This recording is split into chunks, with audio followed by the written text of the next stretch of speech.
I was just. Oh. What's up, everybody? What's up, everybody? Episode 8 of the AOS Podcast.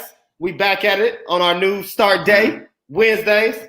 I got my boy Doc with me. Ball gonna be with us. You know, Ball's on that West Coast time, so it's still a little early, man. So he's finalizing some stuff in the building, but you know he's gonna be with us.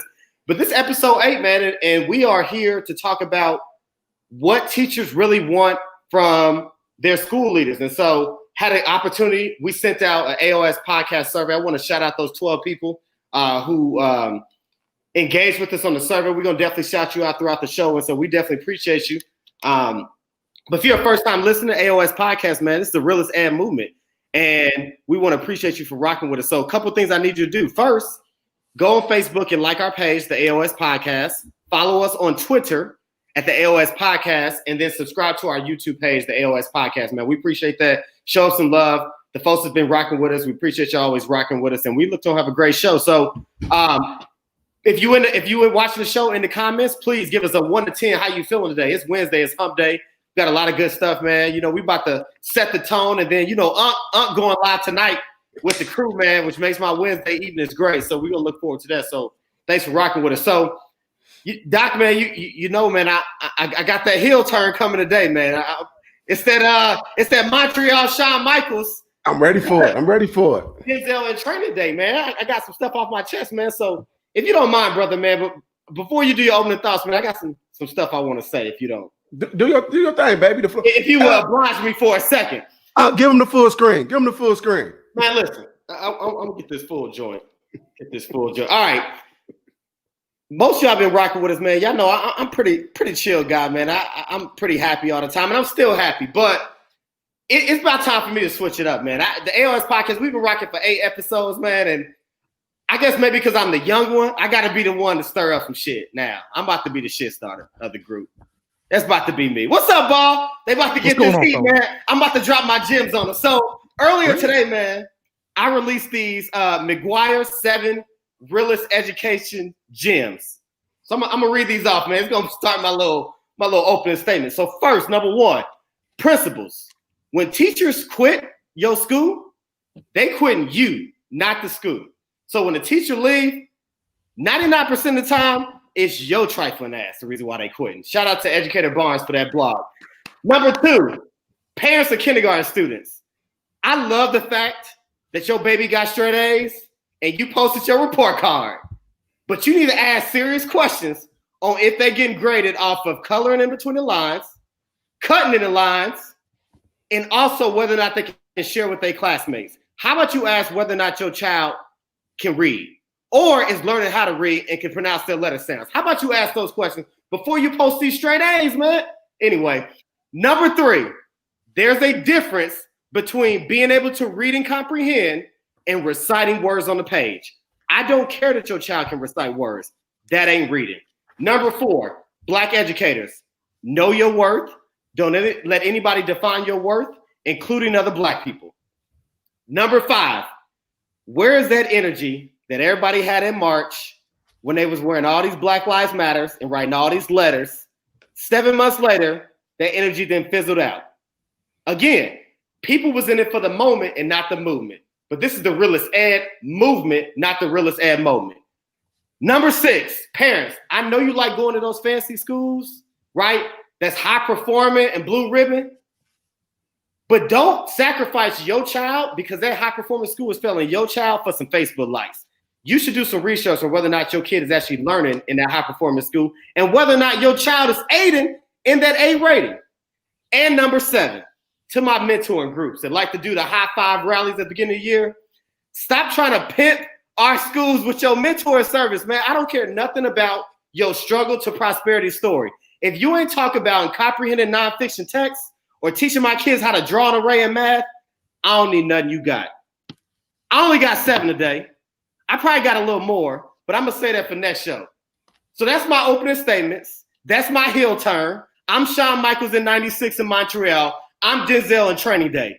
This is the AOS Podcast. Who's next?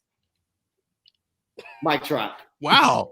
How are we supposed to follow that? We should go ahead and end the show. Right there. Hey, y'all been listening to episode 8. We appreciate y'all tuning in. The closing credit. If you just tuned in, y'all need to make sure that y'all go back and watch the opening segment of this show. Like, that's all I'm gonna say. I don't even know how you followed up, Bob. Man, I don't know. It's my whole opening statement. Well, don't worry. Hey, here's the thing. I want to ask y'all. I got some questions for y'all. Well, I do have one thing about the opening statement because you did talk about people being in it for the moment and not the movement. You see, I done broke out the Black is Dope hoodie for the day, baby. So get at me. Got the quote on the back, a quote that came out of the book Voices. When we were doing our autograph session, I had to think of something, real slick to say. But basically, the quote on the back says, your most important tool you will ever have is your voice, and never let anyone take your tool.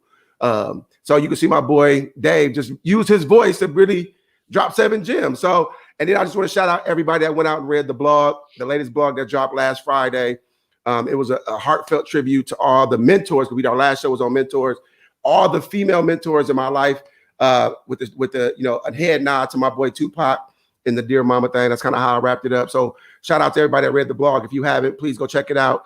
Dr. Smith, drvashonsmith.com.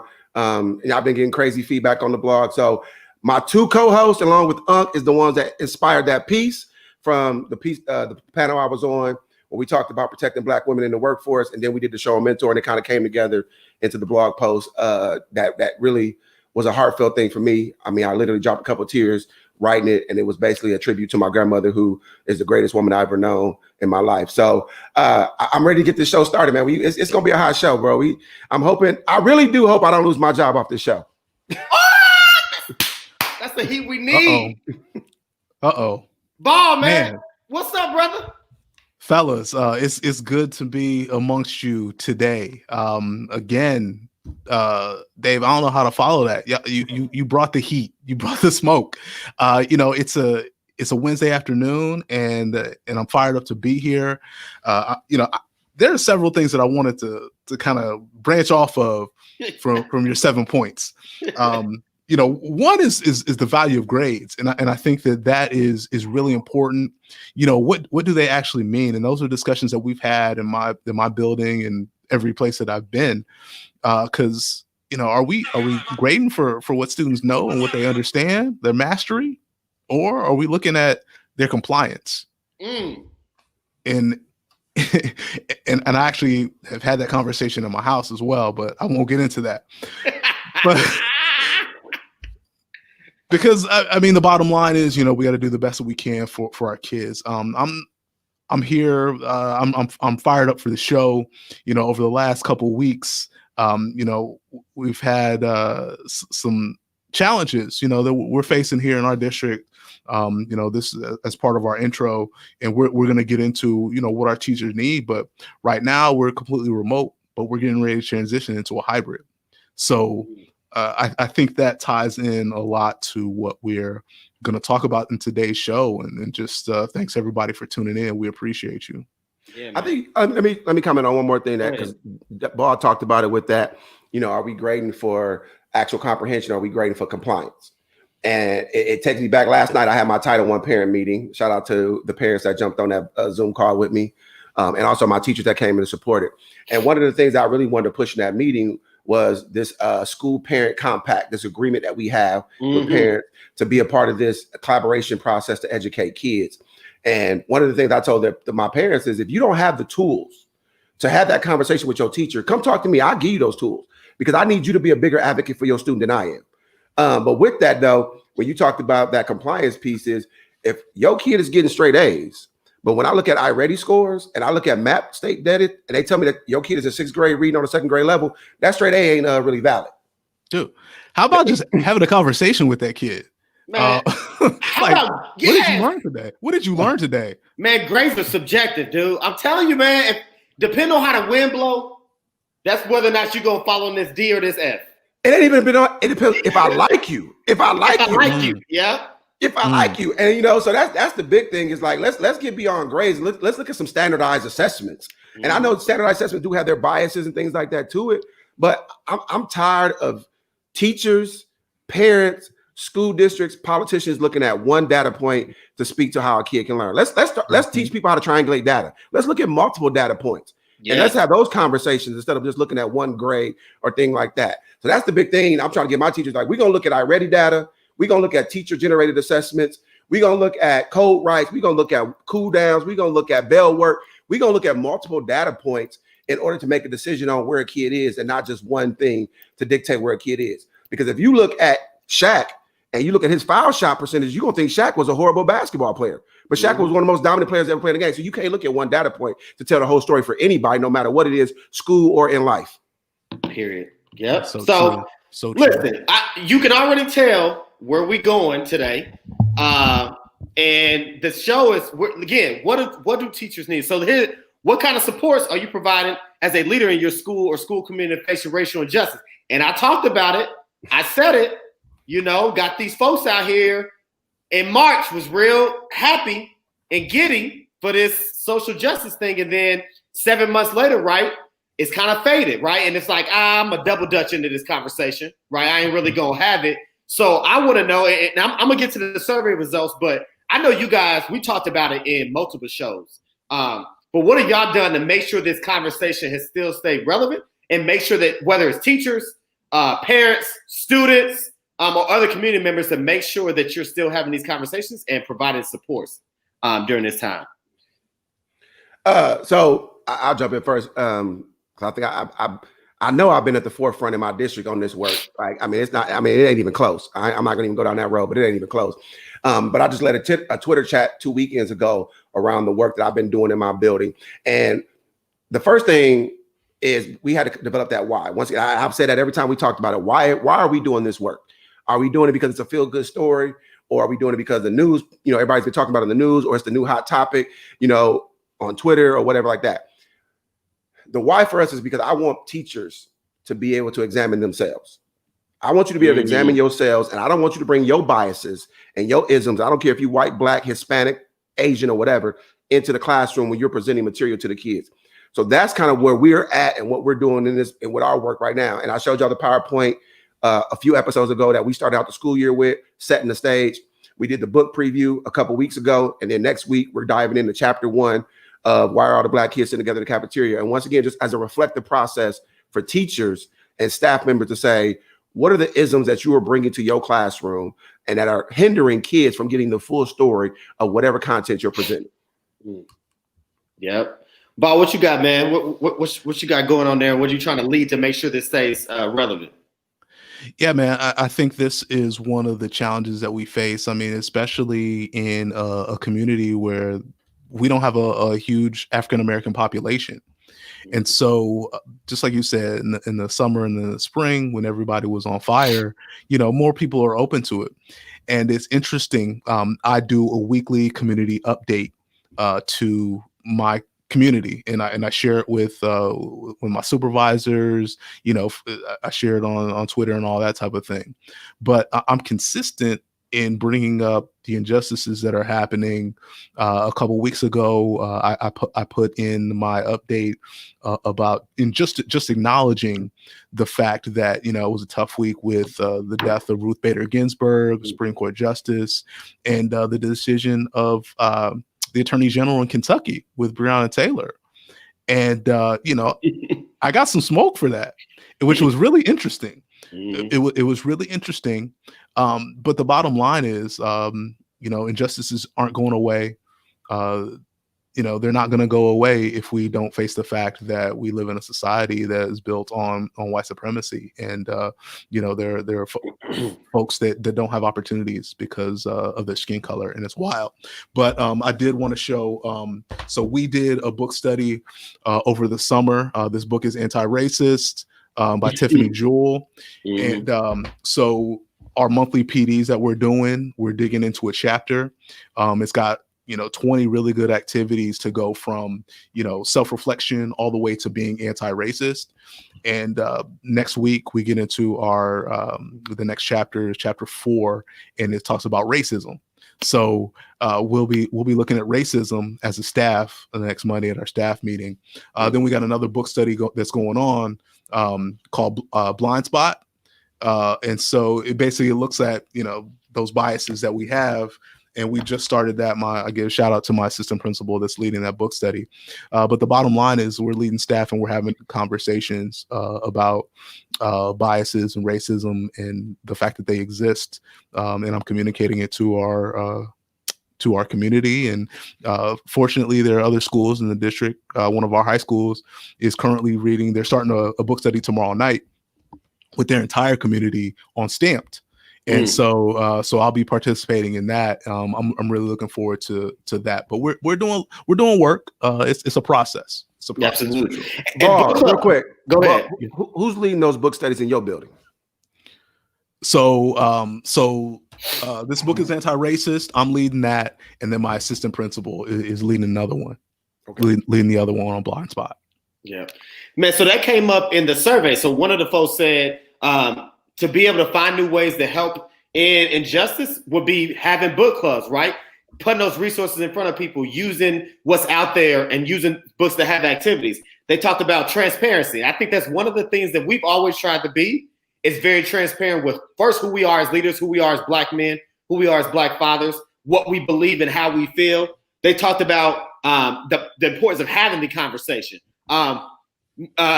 Viewer Watson said, somebody said the same thing. We got to keep our foot on the gas, right? Like a lot of people have taken their foot off, and we got to keep it on there. You need someone who's willing to listen and validate experiences, right? And then finally, sensitivity training, culturally inclusive training, right? So that's what some of our folks that talked in the survey, they were saying that's what they need from our leaders. And those are things that we preached and we've talked about that we want to do. And so again, in the comments, we appreciate you. We want to hear from you. What are some things either that you need if you're a teacher, or if you are a leader, or if you're a leader in this work, what are some things you're doing to lead this conversation? So just pop those in the comments as we move through this, man. But like I said, this is a serious time and we can't let this go. So the part 2 of that is, how do we get everyone on board with our plan to solve racial and social injustice? And do we feel as though we need to get everyone on board to accomplish our goals? So that second one, man, that has me wondering, right? Because it's like, do we need to get everybody on board in order to make this train go, right? Or do we just need to get the right people on board? Is it about getting everybody or the right people? And I'm struggling with that, man, because I think we've all had the right people from time to time, but it's always been those ones that haven't been on the bus with us, right? That's keeping us to get to our destination, i.e. our destination of, social awakening and social equality, right? And so I want to know from y'all, man, because I'm struggling. I don't know, man. I think we've had the right people. I think we had the right people in the 60s, right? We had the right people in the 80s. We had the right people in the 90s. We got the right people now, but we don't have everybody. And it's some of those other ones that's holding us back, man. So what do y'all think, man? Do we need everybody on board to accomplish our goal? And even in your school, so even take it from a school context. Yeah, I'll let Ball jump in first. Yeah, from the school perspective, I think it doesn't do us any good if I'm in a big district. If we're doing it piecemeal at each individual school, and you got this school over here, this elementary and this elementary, they're working together. You got the high school, they're kind of doing their thing that's a little bit different. It's got to come from the top, man. I really feel like if your superintendent or district leadership has that as a priority, then it's going to be much easier for you as a school principal or teacher at a school site to provide those resources that the teachers need. Or if you're a teacher that that's got a handle on that different curriculum, then it's going to be easier for you when it comes to, hey, you get questions from your parents. Hey, this is a district priority. Our superintendent has come out and said this is where we're focused on creating an environment of equity. I think when you got that leadership from the top, that makes it much easier, and you have a plan that's put in place in order to address the inequity that exists racially, especially. But you're not going to gain traction if you don't have that buy-in from the top, and it's going to be difficult because there's no way that you're going to get everybody on board. There are people that don't believe that racism exists. Exactly. And I've had conversations with them recently. Mm-hmm.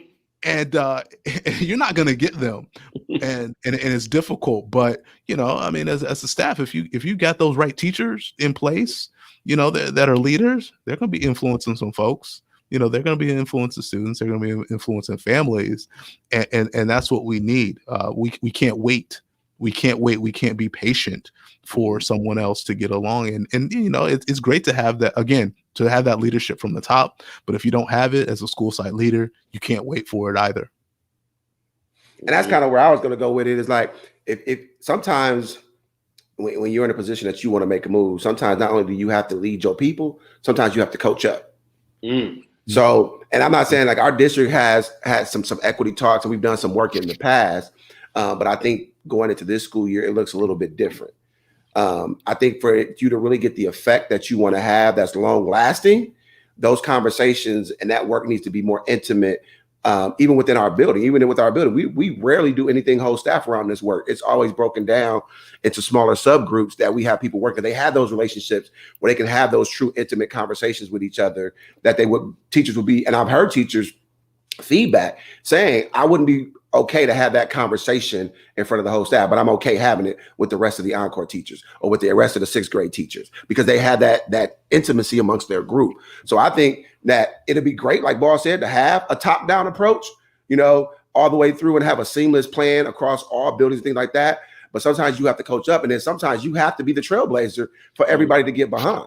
You have to be able to step out there and say, you know what, I'm willing to make this move because I know it's for the betterment of not just my school, but for my students in my community in which I serve outside of just my students. So it's better for my parents because I've had conversations with parents as well who were on the opposite side of the fence as me as far as this work goes. But through that conversation, we may not have convinced each other, but it brought us closer together. And I don't think you're going to change anybody's mind after one conversation.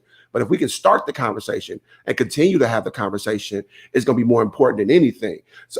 So yeah, if you got that top down, seamless across the district approach and a plan, that's awesome. But if you don't, as a school leader, you have to decide, is this work important for me and the priorities and what I want to see my building become moving forward? Absolutely. Hey, post in the comments, man. Make sure that you jump in and tell us, whether you feel like everybody needs to be on board, respond to us. We appreciate everybody jumping in. And so we're going to keep this going. So we're going to pivot now to not away from it, but we're going to talk about instruction, right? And so what does instructional feedback look like from you as a school leader, right? So again, we are school leaders. And I think we talked about it on previous shows, right? Like that one of those anchors, that important anchor, man, when you lead in the school is instruction. And you got to know your instruction, whatever your background is. So what does instructional feedback look like from you as a school leader? So for me, the one thing we've been working on is really getting teachers to understand things aren't synonymous. So a strategy, a technique, and an activity are not all the same thing. Mm-hmm. And just today at lunch, I was talking with some colleagues of mine, and one of them said, hey, I don't really understand what the difference is. Can you help me? And I had to tell them, I said, so for example, previewing new content is a strategy. Using the KWL chart to do that is a technique. And then using the KWL to talk about, ocean makeups, that's the actual activity you're having kids do. Mm-hmm. So that's kind of the approach that I come from is first, what is the strategy? What are we trying to, what strategy is teachers using? And then from there, how do they employ a technique and how that technique come across to deliver that instruction or that information to kids? So that's kind of where we're at right now is making sure that teachers understand that seamless approach, first of all. And then once we have that, what is our criteria for success that we have for that day? How are we assessing kids to see if they hit that criteria for success? And then what are we doing to build in supports for our students who aren't there yet? And what are we doing to build in extensions for our kids who are already there, need their thoughts pushed?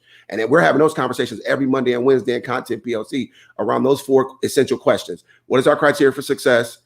How are we assessing kids? What are our scaffolds and what are our extensions? So when I walk into a class or go into a virtual, to a Zoom class, I'm looking for the evidence of those components of that planning that took place. And then my feedback is going to be aligned to those things. Absolutely. So I'll jump in because one of the comments in the survey said, I would like feedback to focus and be applicable to the situation. So one of the things that we're rolling out now is this thing called real-time feedback, right? And it's a big thing. Like, so you go in a room, you observe, right? You take your notes and then you have your feedback meeting, maybe show the teacher the video, you put in the action step and then they reteach it later. We're trying to move to real-time feedback because in the moment that teacher needs that feedback. And so what I do is I go in the classroom and I see a teacher doing something wrong. And in the moment I'm a corrector. And it may seem odd eventually at first, because it's like, hey, I'm gonna give you a whisper correction. Hey, I want you to try that again. Let's do that one more time. Let's get those directions again. Or that model's not right. Try it this way, right? So we're moving to real-time feedback because we got to stop it at the point of error. We can't let that error keep going, especially if they're teaching something wrong. You got to stop that ASAP. And I'm good with the whiteboard telling the teacher that ain't right, right? That's not the thing. Have them go deeper. Or we're pushing academic discourse, right? Students need to talk more. So I'm holding up a sign, stop talking because you're doing too much talking as a teacher, or circulate because you're missing things. And so real-time feedback is a big one for us. But again, we pull 3 levers at our school: student culture, observation and feedback, data-driven instruction, right? All the instruction is based off of data, and we're pushing that observation and feedback heavy. And so we tiered our teachers, red, yellow, green, and red and yellow. You're going to see me 2 to 3 times a week. Green, you're going to see me 1. You're going to have a ops feedback meeting, which we're going to look at your instruction, and you're going to have a weekly data meeting where you're going to have to bring that assessment, and we're going to have to look at it, and 3 highs, 3 mediums, and 3 lows, and we're going to find a common error and try to fill the gap, and we're going to plan a reteaching plan. You're going to practice the reteaching plan, and then you're going to reteach it, and we're going to go from there, and that's how we give it the feedback. And we implemented practice clinics with our new teachers, and so brand new teachers do practice clinics every Wednesday morning, and so you bring your lesson marked up, and we're going to practice certain components, whether it's a turn and talk. I want to hear you go through your steps of a turn and talk. I want to see you run through it because it might be something there. Might be too much talking. Might not be clear directions, right? Might not have named your laps appropriately when you're aggressively monitoring. So that's what instructional feedback looks for me. But as a leader, that's a lot of work on my end. Planning for those meetings, right? Planning that feedback. Make sure I know what I'm looking for. So looking at lesson plans ahead of time. So how are you coaching up first-year teachers? Man, we on first-year teachers' head. And I tell them in the interview, first of all, are you okay with somebody interrupting you in the middle of your teaching? That's one of our interview questions. How do you take feedback? Can you take critical feedback? And we'll give them feedback in the middle of the interview just to see how they respond to it. So that's what we're doing. But for me as a leader, it's been a shift for me, man, because I was a high school English teacher. So math really ain't my forte. So I spent some time when I'm looking at these math essay tickets, I'm like, hold on, I got to make sure I can do this problem too before I'm giving these directions. So, Ball, what about you, man? What does that instructional feedback look like for you? Yeah, it's looked a lot different this year, to be completely honest. I wish we could dig in a lot deeper than we have to get into those strategies. It's been interesting. Again, we're in a completely remote environment, and I think we're going to get into what teachers need a little bit later, right? Mm-hmm. But I think my staff has just needed that positive reinforcement, that assurance that I've got their back, because it has been a really difficult transition for a lot of our teachers to be fully remote. And as much as I would want to get at somebody's head with what I see, mm-hmm. but at the same time, I've got to be human, and I've got to understand that this is a completely different environment than what we're used to. So when I do go into classes and when I get in there, I'm trying to interact a little bit, because when the principal comes into a class, the kids, cameras start coming on, and things start to happen. There's a little bit higher level of engagement. So it's a little bit different. And a lot of times the students will notice me before the teachers will, because they're, focused. And so I think one of the things that we've really been trying to do, and we're going to be addressing in our next staff meeting, is the concept of asynchronous learning, because we're not there. Mm-hmm. We don't understand that as a staff, because everyone feels like, I've got 75 minutes with my students today.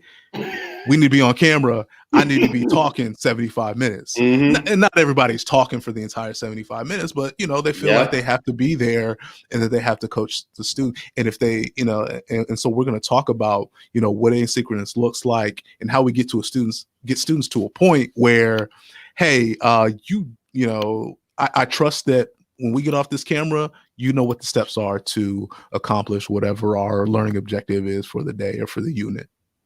I think also right now that with that Zoom instruction that we're doing, and I just had a conversation just in the last week with a teacher of mine who literally just this year going to this format has started to blossom.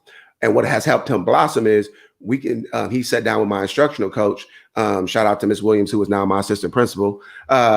Basically, and what she did was she'll sit down with his and look. They'll watch the video and she'll give him feedback. So then when he come back on B days with that same content, it looks totally different. And you know, before teachers were so worried about recording themselves teaching, and now you ain't got no choice. So now we can sit down and have those conversations about what we're seeing. Where, you know, and he basically, when he came in to talk to me after working with the instructor, he walked me through the side. He's like, yeah, Doctor, he showed me the first video. I was like, I was doing way too much talking. I took too much time to get into the instruction.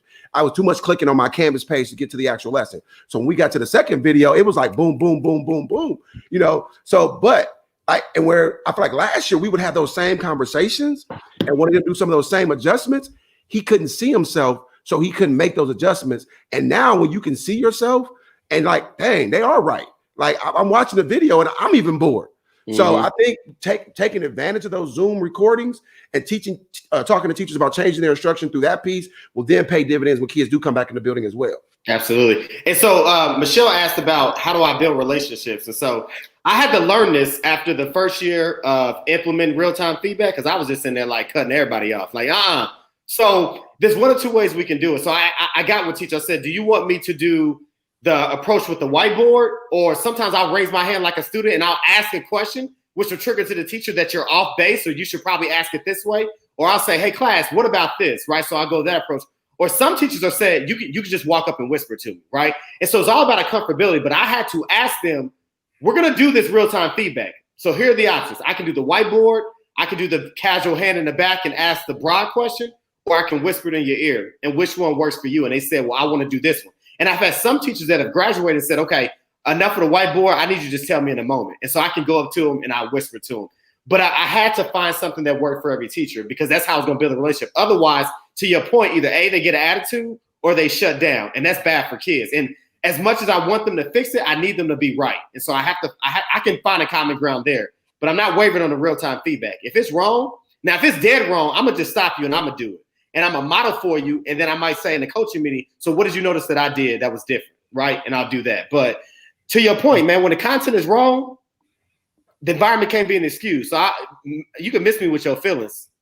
If I said multiple representations and you gave the kids one, I'm going to cut you off and say like they need multiple, because the assignment's going to have them do multiple, right? And if they're talking about citing evidence from the text, I don't need you to cite evidence from your head and what you know. I need you to pull from the text, recite it from the text, and then build off of it. So, you know, that's what we're doing. So we're going to stay on the instructional piece a little bit. And so, Ball, you know, you talked about this, and I want you to kick it off. How are you upholding instructional expectations this school year compared to years in the past? Because this year ain't like last year or the year before last. And so you kind of touching on it a little bit with it being in a remote setting. So how are you still upholding those expectations this year compared to other years?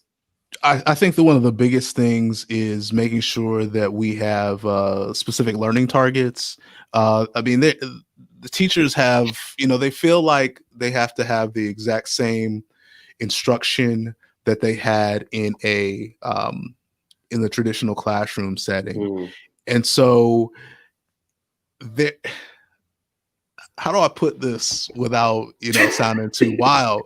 But they're putting a tremendous amount of pressure on themselves. And one of the things that I think that we're seeing as a district, we're a high performing district, and our staff is there's not a lot of correction that has to be made in the classroom when it comes to how to teach kids and the different strategies, the different tools, the different techniques that you use. But they wanted to be perfect the first time. And so completely honest, they're wearing themselves out. And, you know, I have to do coaching around that. We have to do coaching around self-care, and we have to do coaching around, maybe we don't have to have these specific, you know, we don't have to hit all 10 learning standards that we have in the past. Like let's pull it back a little bit and dig a little bit deeper than we have in the past, because we have that time to do it. So I think it's been a lot more coaching around the best way to handle remote learning versus in the past in the classroom, it's around, not so much of the classroom management, but about, instruction. How are we moving the student forward? How are we moving this group of students based on this assessment? I see where your students are performing. Let's dive deeper. Let's look at other strategies, other resources that we have to support those students, and our staff was all about that. But it's just a completely different time right now. And I feel I'm torn because, am I doing the right thing when not focusing so much on the instructional strategies and focusing more on the social emotional of our staff? I think we're doing the right thing just because I see where we're at. I think this is what we need as a school and as a community. So I'm not coming for the heads. Man, listen, because they're going at their own heads, right? And Bob, that's a lot of pressure. And you led with it about being a high performing district, man. So being a high performing district, you have teachers who probably used to, high 60, 70, 80 proficiency, right? And now it's like, man, this is a different time. I'm teaching online. Kids engaged, halfway engaged. I don't know if they're really doing this assessment or they Googling it, so it's all those other factors. And as you move to a hybrid, it'd be interesting to see, how kids perform. But so the hand says, sounds like y'all don't trust your teachers, or at least that's what folks gonna say. So Doc, man, you talk about upholding expectations from this year, man. Also touch on what the hand said, man, about not trusting. So, and this is, I feel like right now as an administrator, principal, vice principal, whatever it is, there is this crazy juggling act you got to do right now. Because you do have teachers who are learning to be online instructors at the same time. Some of them are still learning their content and trying to go deeper with it. So one of the things that we really been focusing on last year, and I had this conversation with my teacher because some of them were starting to feel overwhelmed and like where exactly, we're not understanding the connection and kind of what we're doing. So two things that I wanted to do. First, I wanted to kind of take them back and show them where we come from last year. Last year was my first year. And what I told them was last year, we did kind of the science part of teaching. We had to get everybody understanding what the purpose of a lesson plan was and why do we all need a lesson plan template to follow. We had to make sure we understood what the PLC process should look like and what should be happening in the PLC. We had to understand why we do common assessments, like all those technical things that need to be in place before you can really go deeper with instruction. So as we moved into this year, I said, now we done switch from the science to the art side of things. So now we're looking at what strategy do I pull in? What technique do I pull in? How do I build in scaffolds? All those different things. That's the art side, because now you have the canvas there, but now you got to go in and do the fine detail. So you got to know what paintbrush you're going to pick up, what color shade of red you're going to use over here, because this shade of red ain't going to work for this student, but it might work for this student. So I'm upholding the standard from, do I see you trusting the process? Now, at some point, we're going to get to and actually dig in and make sure that our depth of knowledge is there, making sure we're going beyond just retrieval and recall, and we're going into comprehension and analysis. But I'm a big proponent of you can't change multiple things at the same time. So first, I have to get you understanding the process to get those repetitions in. And then once you get those repetitions in, now we can actually get on your head about the content you're actually delivering in the classroom. And I just, the way that the analogy I gave them was, if I'm coaching a football team or a basketball team, I'm going to give you the baseline play. You need to understand how to run a 9 route or run, off tackle, or you need to understand how to run, the triangle offense. Once you have the basic down, then I don't mind you ad-libbing. But until you get the basic formations down, I can't have you going off ad-libbing. So the accountability for me right now is making sure that they understand the planning process and how to build in scaffolds, how to truly unpack a standard and do all those things there. And then I know once they have that, it will then transition to the classroom, because you can't change two things at the same time. I'm a firm believer in that. So Doc, can I follow up on that? Do you feel like you've got teachers that already know the basic play and you don't have to worry about them as much? Or do you feel like, your entire staff So this is the funny thing, and I read this in a book somewhere a long time ago, is my teachers who I feel like have the basic plays and could go off and ad-lib a little bit are the ones that's digging in and asking the deeper questions about, hey, how can I use this strategy? Or how does this technique work different? Or how is this scaffold line? And my teachers who don't got it are the ones that want to go out and ad-lib. Like, or they're saying, well, I got this, I've done this before, but you can't tell me the difference between a strategy and a technique. And they're like, well, do we have, and my thing, at our school, we use Marzano. And I told them that's a non-negotiable. I don't care. You can go out and study Hattie or whoever you want, but we're going to use Marzano when you walk in this building. And you're going to attach it to a strategy and a technique out of the Marzano work that we've been doing. So one of the big things was, well, we've been doing these techniques all these times. And I'm like, yeah, you've been doing them, but have you been using them in the right time? Have you been doing them in the right way? You know, that's the piece that we need to get back to. Just because you're using a technique don't mean you use that at the right time. You're doing a summary technique when you just now introducing new content. How you already summarizing stuff, you just now giving these kids the information. So that's the piece I didn't understand is certain strategies are better at certain parts of a lesson. So that's the piece. So like I said, my better teachers who probably I could not have to worry about, for example, on the top of my head, you know, my ELA department, a lot of my ELA departments like Miss Reese and Miss Johnson and Miss Curtis, like they have it. But they're the ones that's coming back to me, making sure that they do have it before they try to go off and ad lib. And my ones who struggling, I ain't gonna call names, they want to go off and ad lib. But I'm like, nah, you ain't ad libbing yet. Like, go sit down somewhere, you know, go back to on the bench, and we're gonna run this play next time. So that's the thing that I see. And it's the same thing. You know, your good teachers always want to get better and always going to be the ones trying to go the extra mile. And the ones that probably, need to go work at Walmart are the ones trying to ad lib. Hey man, listen, listen, AOS Podcast family, folks in the comments, the rest of the hands, my bros, please don't kill me for what I'm about to say. Man, you ain't ad-libbing shit at Tinley Summit. You hear me? You gonna follow this goddamn script. You gonna follow this curriculum, and you gonna do this. You gonna do this lesson plan. Like, and listen, we probably gonna have a show where I'm gonna bring my AP on, and she will tell you, her and I don't play. You will use the curriculum. My teacher of the year will tell you, you gotta use the curriculum? Hell yeah. Can you deviate? Nope. No. Because we're not at that place as a school yet, right? So we're in a place of we're trying to get kids to where they need to be, where they deserve to be at. Y'all ain't ad-libbing. And first of all, my longest 10-year teacher is 4 years. What you know in 4 years?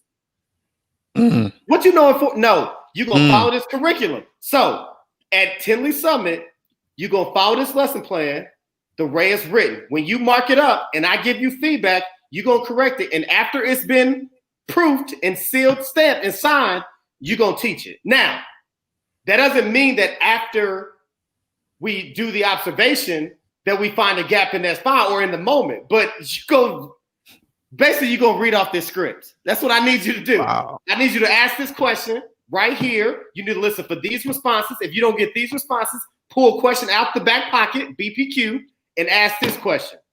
That's how we're going to do it. You're going to do a turn to talk? Go ahead.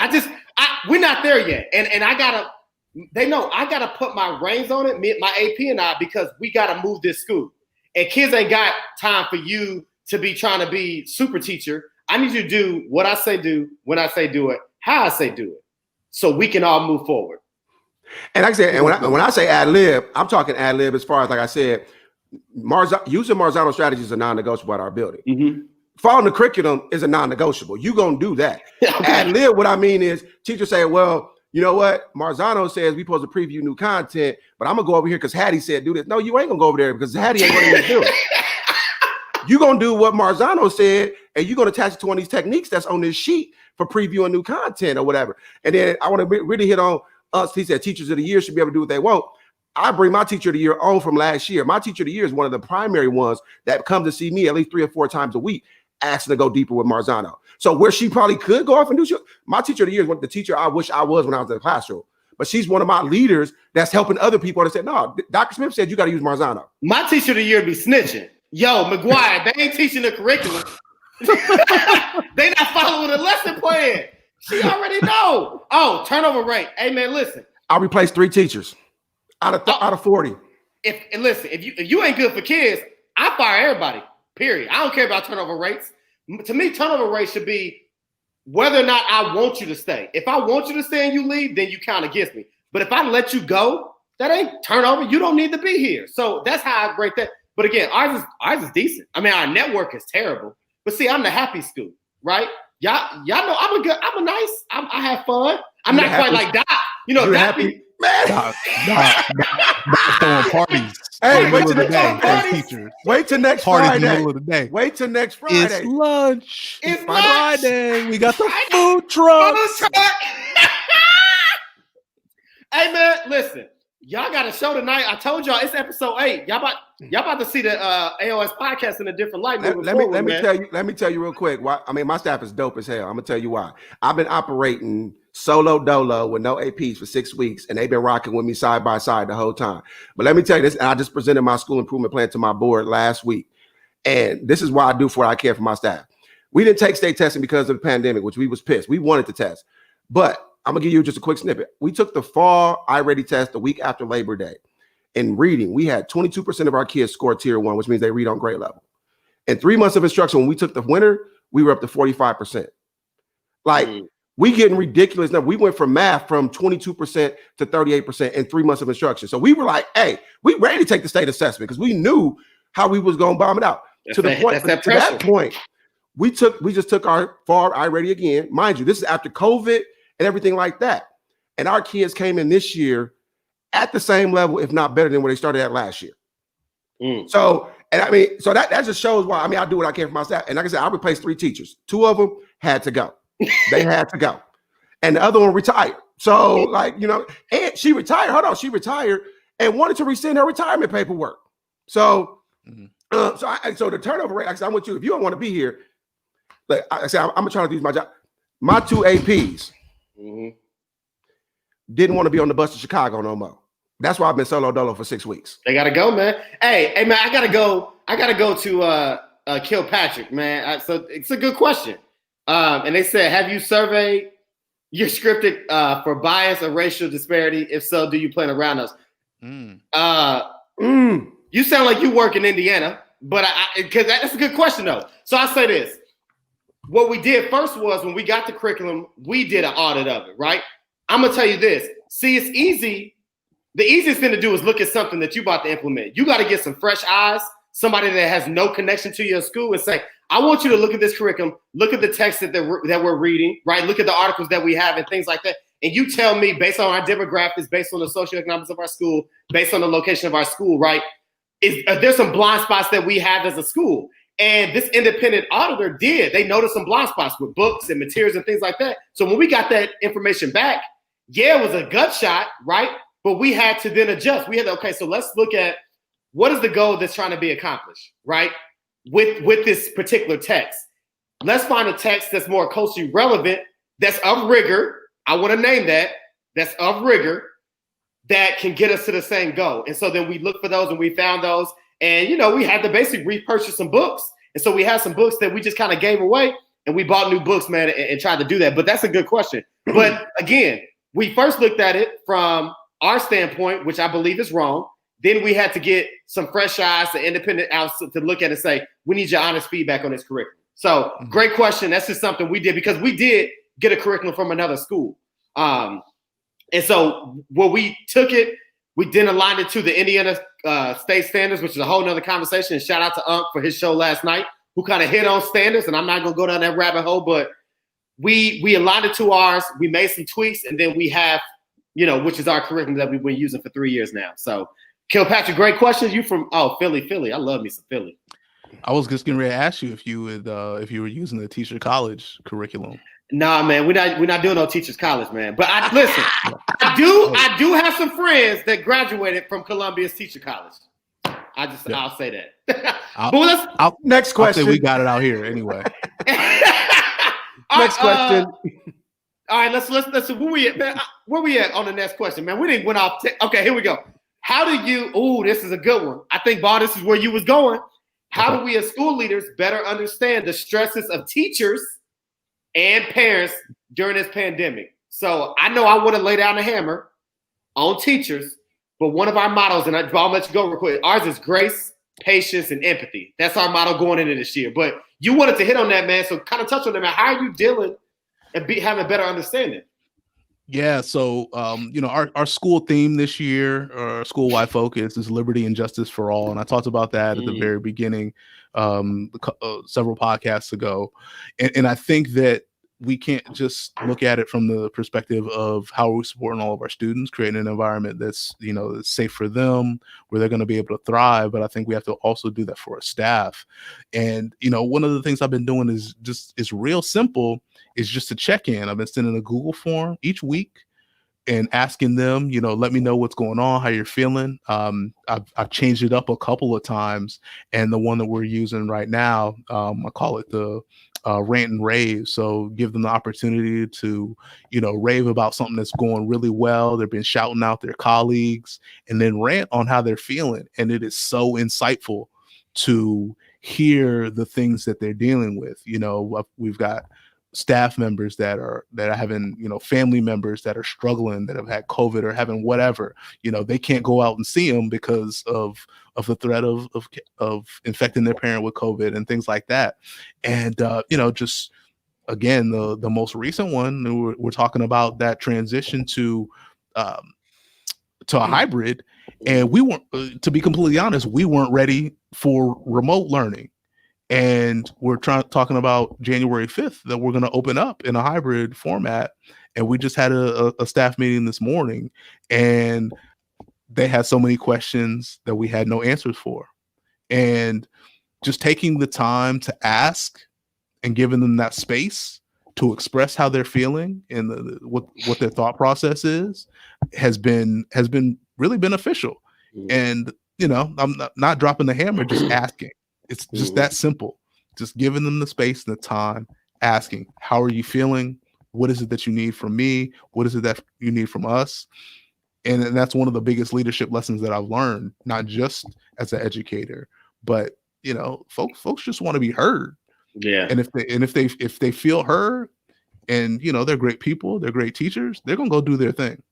That's what I'm seeing. Man, listen, my grandma said God gave you 2 ears and 1 mouth so you can listen twice as much as you speak. And we got to do more listening, especially in this time. We got to do more listening to folks. And we got to do more listening. We got to have more empathy, have more patience, man, and have more grace. So, Doc, man, we joked and we talked about, all the stuff you're doing for your staff, but how are you listening to the teachers? But talk about how you listening to the parents, man. How are you making sure that the parents of your school, man, that you are understanding and listening to what they're saying and better supporting them? So my big thing, you bring up your grandma. One of my things my grandmother said growing up, and I know you heard it, is when you assume, you make an ass out of you and me. Yeah. So we can sit here and assume what parents are going through, what kids are going through, what teachers are going through. And I would tell you, my walkthrough data has not been great this year, because most of the day when my teachers aren't playing, I'm going to sit in their classroom with them and, hey, what are you struggling with? What can I take off your plate? Because like I said, this learning how to be an online instructor is difficult for teachers. I don't care how great of a teacher you thought you was, and then they're worried about, I'm only getting 60, 70% Zoom participation. So really talking with teachers and on a one-on-one basis or in small groups, really having conversations with them, going to team meetings and things like that to really understand with my teachers. For example, I told you, we've been doing a lot of stuff around Marzano, and we try to make it intentional to break things down into digestible bites. And one of the teachers said, we've done a great job at that, Dr. Smith, but now, even though you got into the digestible bite, we still need time to digest it. So I'm like, okay, I need to step back, so Tuesday is usually our PD day. So yesterday I'm like, I'm gonna give you this time. I'm gonna give you this time because we have kids coming back on Monday. So there were some things that teachers needed to get done to prepare for Monday. And then with my parents thing, like I said, I've talked about before, I talked about it at the National Charter School Conference and all that, is my private parent Facebook group is my direct voice to parents. We have over 425 parents in this group who are all parents of my students. And whatever question they got, I'm dealing with this on Canvas. My iPad broke, whatever it is, or I'm struggling with this. I can't get my kid to get on Zoom. I got to work. So I'm like, what resources do I have at my disposal, whether it be my counselors, my Caring for Kids partners, my Cornerstone of Care partners? What resources do I have that I can help support this parent? It was even one parent yesterday or last week.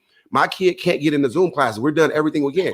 And I can't blame the parent because they don't know technology. So I said, you know what? On Tuesday, bring your son to the school and I will sit down with him all day long and help him get through his Zoom classes. And we sat down and shot everything and did all those things. Also, we do virtual conversations with Dr. Smith. This Saturday is volume 2. Basically, parents go on Eventbrite, they register the day of the event, they get a Zoom link. And basically, it's a conversation with me face to face. Like I said, Monday, we got kids coming back. So what does every parent want to know? What are your protocols when kids come back in the building? So that's what the conversation is going to be about on Saturday. So being transparent and making yourself available is a big thing. I guess my school and parent community engagement piece is a part of my school improvement plan, but it's also part of my evaluation goals for this school year. So therefore, like if I don't make that mark, then that counts against me on my evaluation. So that's my thing, is like making myself as most available to parents as much as possible and giving them the tools. And I said this on one of Unc shows the other day, I think it was Saturday when they was doing the parent union thing. Too many times at schools, we talk at parents and never talk with parents. So that's what I'm trying to change the narrative on. How do I have a two-way conversation with my parents to make sure their needs are being met? They're getting the tools they need to be advocates for their students. Man, listen, I can't, man, we almost at the hour. And look, we gotta go, folks. But before we go, we got 6 minutes. So you got 6 more minutes of this greatness. And then make sure you jump on at, I think it's 8 o'clock, right? That's what time. 8 o'clock Eastern. I'm going on 8 o'clock. Listen, so y'all thought y'all had something here. Okay, y'all make sure y'all tune in at 8 o'clock. So as we're gonna do a little hodgepodge. So our last question was about accountability, right, between parents and teacher, and how we holding.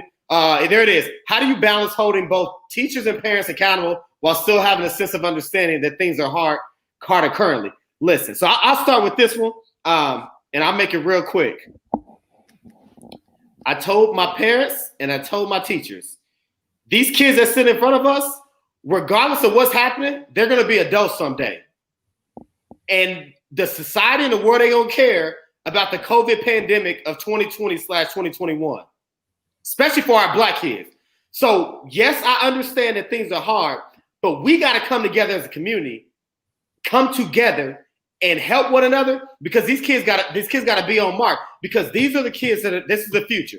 These are the ones that are voting in this election. These are the ones that are running the small businesses. These are the ones that are running local businesses. These are the future parents, fathers, mothers, uncles, aunts, mentors, which make sure they ain't pimping them, but mentors and teachers and all these other things, man. And we got to make sure, regardless of how hard this is, we got to make sure that they have the tools necessary. But it's only going to happen if we, skin folk and kinfolk, real skin folk and kinfolk, if we come together. And so, yes, it's hard, and it's hard for all of us. I'm a principal, and I make good money, but it's been hard for me. So I understand it hasn't been as hard for others, but I've had my own struggles during this time.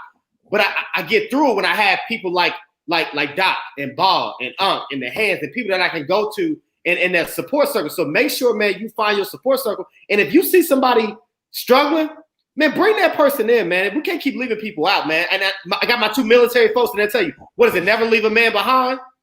Never leave your family behind. Black people, we got to stop leaving each other behind. Bring somebody along, man, build them up, and then we can get through this together. But ain't no time for no excuses, man. Excuses, tools of incompetence, use them monuments of nothingness, and those who use them set them out to anything. Shout out to Delta Z, Spring 09, Alpha Phi Alpha. So the accountability piece, like I said, it's a delicate place. But the thing that I approach the school year with my teachers and my staff is, or my parents, is that grace and empathy piece. Like I told my staff, parents are only going to send you the best they have. Ain't no parent out there, I think, intentionally trying to sabotage their kids' education. Not one parent out there. But then Tweet that. On the flip side, I tell my parents, my teachers are not trying to intentionally fail your kid. Tweet that. So basically, how do we come together? And I've been saying this all summer. This is the time where we as a people need to get back to the village mentality. It ain't nobody making them through this by themselves. Dr. Smith ain't making it through it by himself. My teachers ain't making it through by themselves. The parents ain't gonna make it. We all have to be a part of this process. And like I said, we ain't gonna get it right every time, but we ain't gonna beat nobody down for getting it wrong if they try. That's all. I'm looking for effort. Just give me some effort. If you give me some effort, if you make a mistake, I'm gonna praise you for the effort, and we're gonna get back on track and say, hey, look, here's why we could have did this better. That's all I'm looking for, is effort and respect.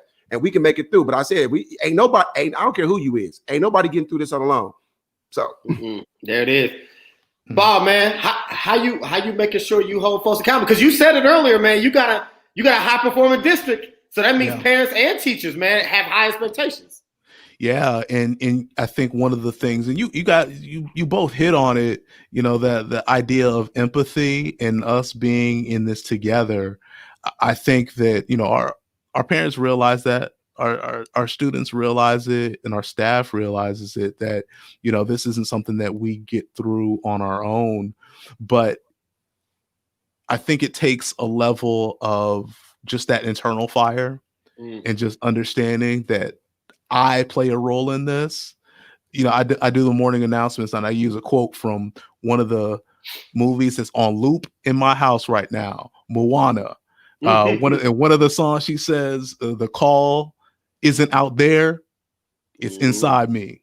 And, you know, as a leader, I've got a responsibility. As a student, I have a responsibility. Students have a responsibility.